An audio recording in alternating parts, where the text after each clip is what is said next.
against the walls. She was always more firecracker than flower, consistently pushing boundaries and testing limits. As a dentist, I've encountered my share of pain, but nothing quite compares to the ache of a child pulling away.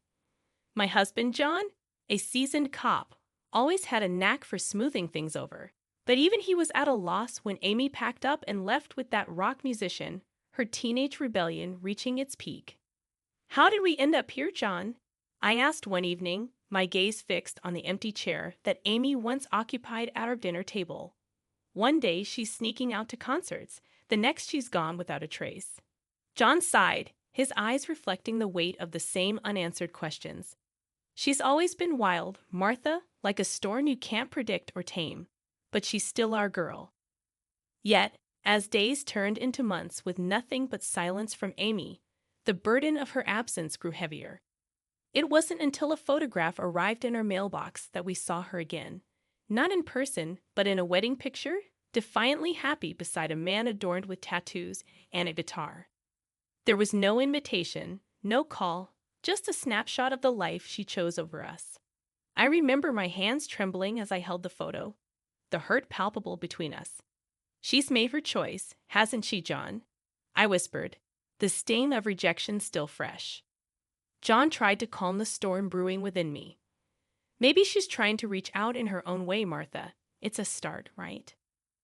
But his words did little to soothe the ache of rejection. We continued in our home, which felt larger and lonelier by the day. Work became a distraction, filling the void left by Amy's laughter and chaos. Months turned into a year with no word from Amy, and just when the silence seemed permanent, our computer signaled a Skype call. It was Amy. "Mom, Dad, I need your help," she said, her voice ragged with wear, her face filling the screen, different yet painfully familiar. John and I exchanged a glance, a silent conversation passing between us. "What's going on, Amy?" I asked, my heart pounding. She hesitated, her gaze flickering away before returning to the screen. It's a lot. I've got a baby now, a little girl, and things, well, they aren't great. I need money, Mom. 1,000 a month." John's brow furrowed, his cop instincts on alert. "Slow down, Amy. Why do you need the money?" She bit her lip, a nervous habit from childhood. "I just do, Dad. Please, I wouldn't ask if it wasn't serious." We sat in silence, the weight of her plea hanging heavy. Finally, I nodded, my decision firm despite the whirlwind of questions. "All right, Amy, we'll help. But please talk to us. What's been happening?" Tears traced her cheeks as she looked down. "I can't. Not now. Just thank you. This means everything."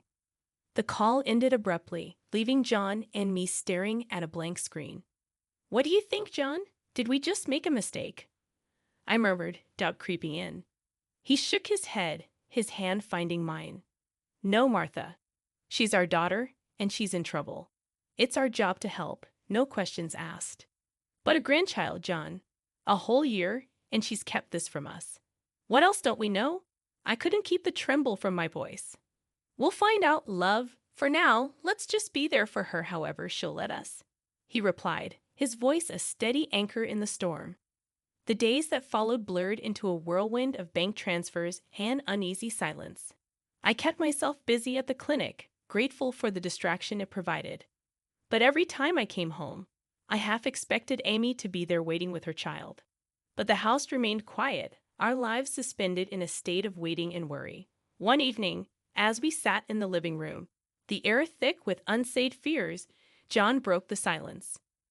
"She'll reach out again, Martha, when she's ready," he said. I nodded, clinging to his optimism like a lifeline. "I hope you're right. I want to hold my grandchild, to tell Amy it's going to be okay." "We will, Martha? We will," he'd assured me, though I saw the shadow of his own doubts flickering in his eyes. I whispered a silent prayer for my daughter and granddaughter, wherever they were. The plea had opened old wounds and new fears, but it had also rekindled the flame of hope. We were still a family, fractured and distant, but connected by unbreakable bonds of love and the unwavering promise to be there for each other, no matter what. It was one of those early mornings where the cold bites at your bones, the world outside frosted and still. John and I were nestled in the warmth of our home, sipping coffee, the silence comfortable if not a bit heavy with unspoken thoughts about Amy. That's when the sharp knock came, shattering the calm like a stone through glass. John and I exchanged the startled look, the same question in our eyes. Who could it be at this hour? He stood up, moving towards the door, while I followed close behind, a knot of worry tightening in my stomach. He swung the door open, and there on our doorstep was a sight that knocked the breath from me. Amy, thinner and more worn than I remembered, clutching a small bundle wrapped in blankets. Her eyes, red and swollen from crying, met mine, and it was as if the years of silence fell away in an instant. Amy, oh my God, Amy! I cried out, rushing forward to wrap her in an embrace, the cold forgotten. Mom, Dad, I'm so sorry. Can we come in? Her voice was a whisper, hoarse and fragile. Of course, come in. John's voice was firm, guiding her gently inside as I quickly shut the door against the cold. Once inside, Amy unwrapped the bundle, revealing a tiny sleeping face, peaceful. Despite the chaos, this is your granddaughter, she said, her voice breaking as tears streamed down my face. I looked at the baby, so innocent and unaware of the storm she'd been born into. She's beautiful, Amy. What's her name? Amy hesitated, a shadow crossing her face. Lily. Her name's Lily. John, ever the practical one, sprung into action. You both look frozen, Martha. Let's get them warmed up. I'll make some food. As I helped Amy out of her coat, the threadbare fabric and worn shoes didn't escape my notice. She was shivering, her body frail and tired. I'd ushered her to the living room, piling blankets around her and the baby. John brought in food, setting it before Amy, who ate with a hunger that spoke of too many missed meals. Lily, now awake, watched with wide, curious eyes, her little hand wrapped around my finger. Once Amy had eaten her fill, she looked up at us, her eyes holding a depth of pain and regret. I need to tell you everything. It's been so bad, worse than you can imagine. John and I sat, our hearts heavy with dread and love, ready to listen as she spoke. Her voice trembled with the weight of her story, each word painting a picture of a life unraveled, of dreams turned to nightmares.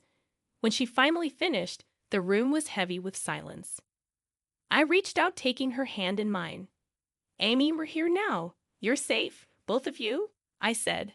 John nodded, his face set in a determined line.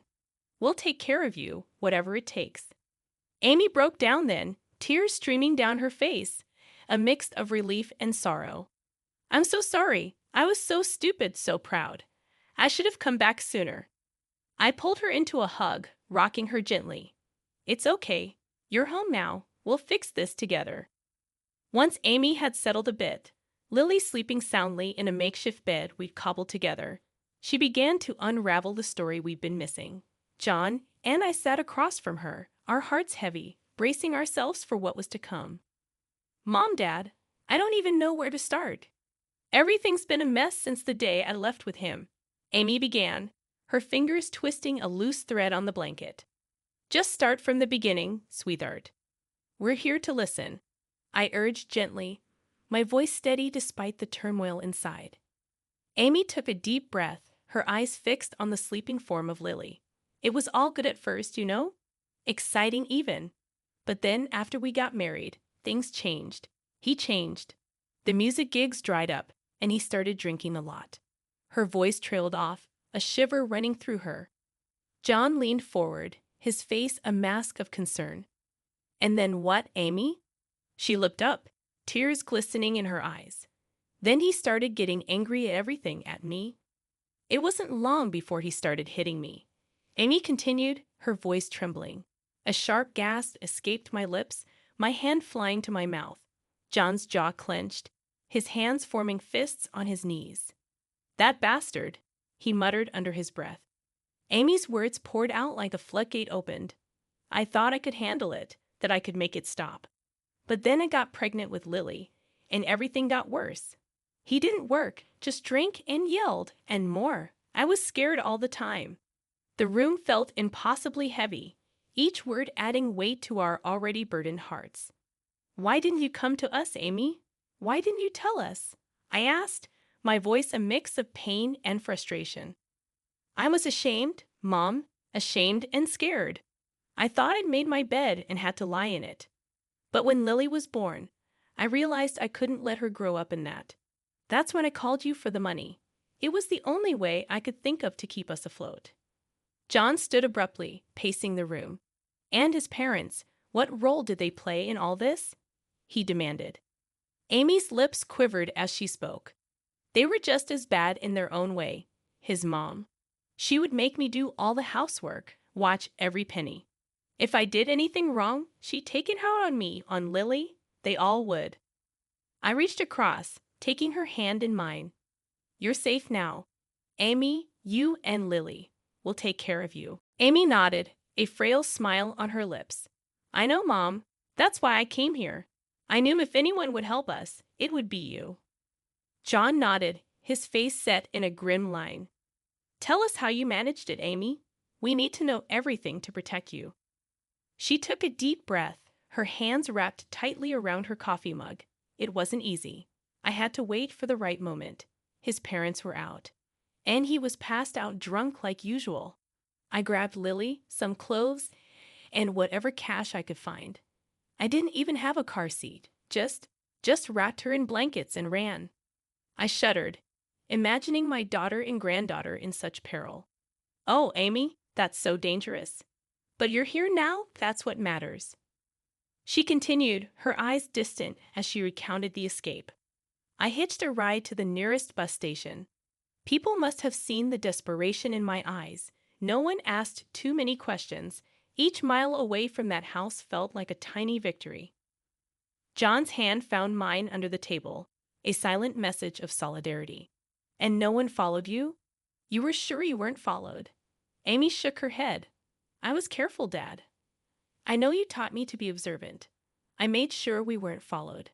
I just couldn't stay there a moment longer, not with Lily." I stood up, moving to the stove to busy myself with making more coffee, the actions mundane but necessary to keep the tremors at bay. "You're brave. Amy, so brave. We'll make sure you never have to go back there." The day passed in a flurry of activity, securing the house and making appointments with lawyers and therapists. Anything and everything to ensure Amy and Lily's safety and well-being.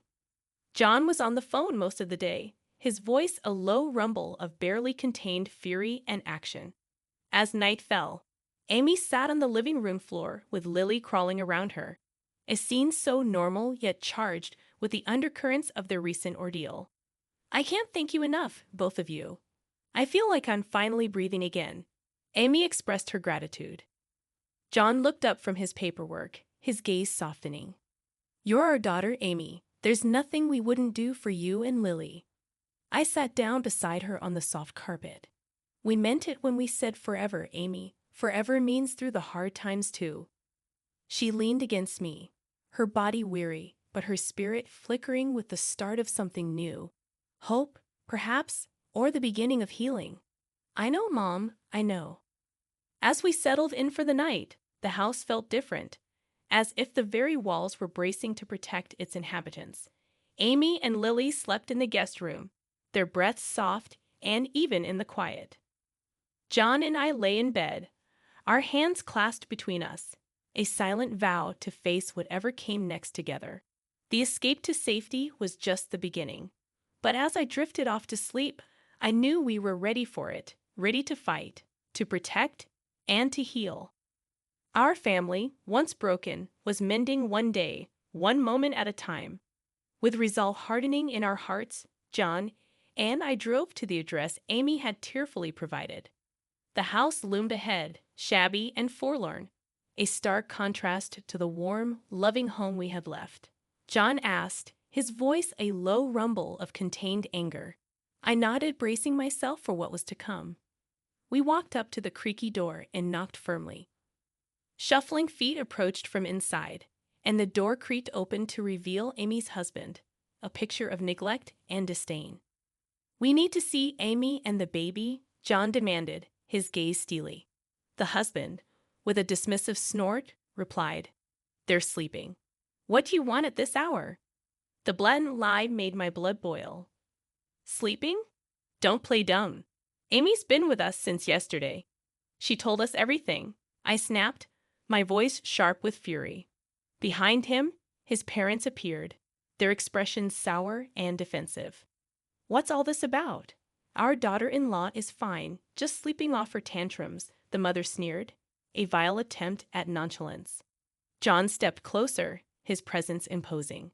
"You think we're fools? Amy's safe from your abuse now. She's at our house, and she's told us everything." The trio exchanged nervous glances, the facade crumbling. "You can't prove anything," the father blustered, trying to regain some ground. Without a word, John reached into his coat and flashed his police badge.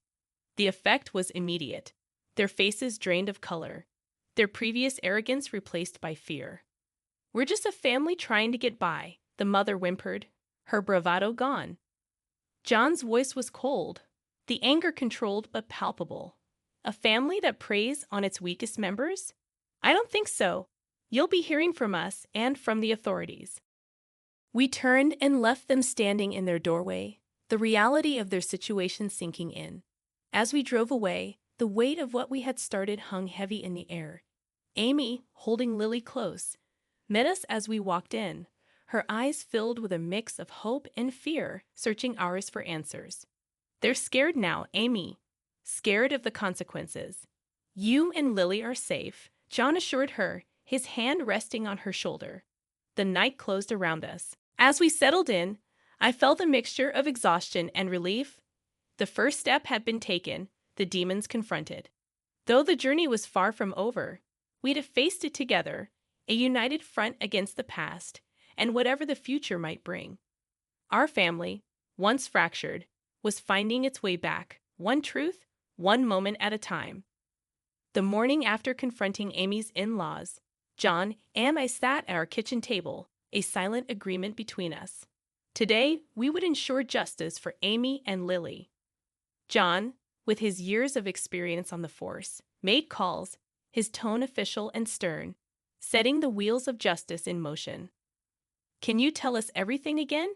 The authorities will need your statement," John said, preparing a notepad, his expression serious but encouraging. Amy nodded, a determined glint in her eyes. "Yes, I'll tell them everything they need to know. What he did, what they all did." As she recounted her story, her voice trembled but never broke. She was a portrait of courage, a stark contrast to the frightened girl who had appeared on our doorstep. "When Lily was born, things got worse. I was isolated, controlled. I couldn't let her grow up in that," Amy explained, her hand squeezing mine. "You're doing the right thing, Amy. They won't hurt you or Lily ever again," I reassured her. Hours passed, filled with calls and visits from officers and lawyers. Each step was a move towards accountability and protection. Finally, with Amy's statement recorded and the legal process underway, we had a moment to breathe. "Mom, Dad, will they go to jail?"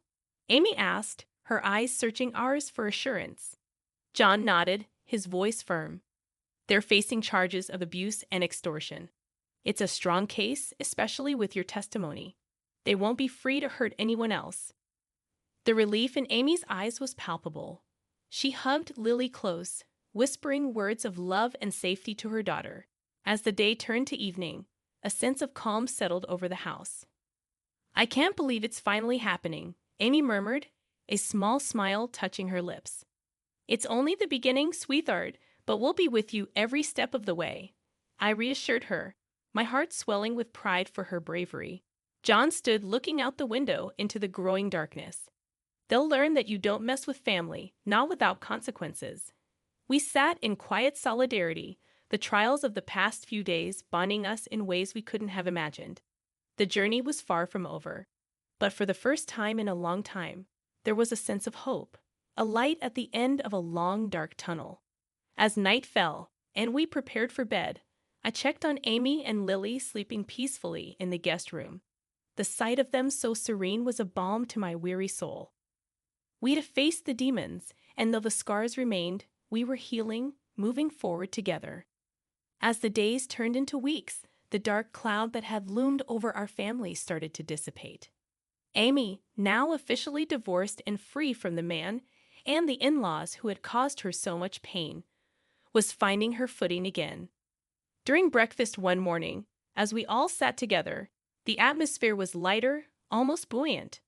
"You know, I've been thinking," I began, watching Lily attempt to spoon-feed herself.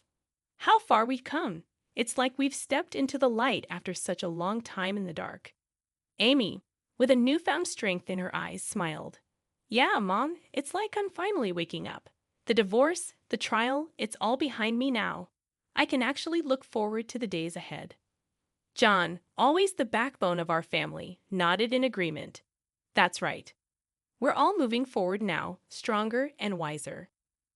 Lily's giggles punctuated our conversation, a reminder of the innocence and joy that had returned to our home. As the day unfolded, Amy and I found ourselves in the garden, planting new flowers, a symbolic gesture of our new beginnings. "Mom, can you believe how much Lily's grown?" Amy remarked, her hands deep in the earth. "I can. She's going to be as strong and beautiful as her mother, and as resilient as her grandma, too," I replied, smiling. As evening approached, John joined us outside, wrapping an arm around my shoulder. "Look at our little family, Martha. This is what life's all about." I leaned into him, my heart full of gratitude. Yes, it is. A new beginning, a fresh start for all of us. Dinner was a lively affair, with Amy sharing her plans for the future, her voice tinged with excitement. "I'm thinking of going back to school, maybe even starting my own business. I want Lily to have a life filled with possibilities." John raised his glass, his eyes shining with pride. "To new beginnings, to family, and to justice. May we always find strength in each other."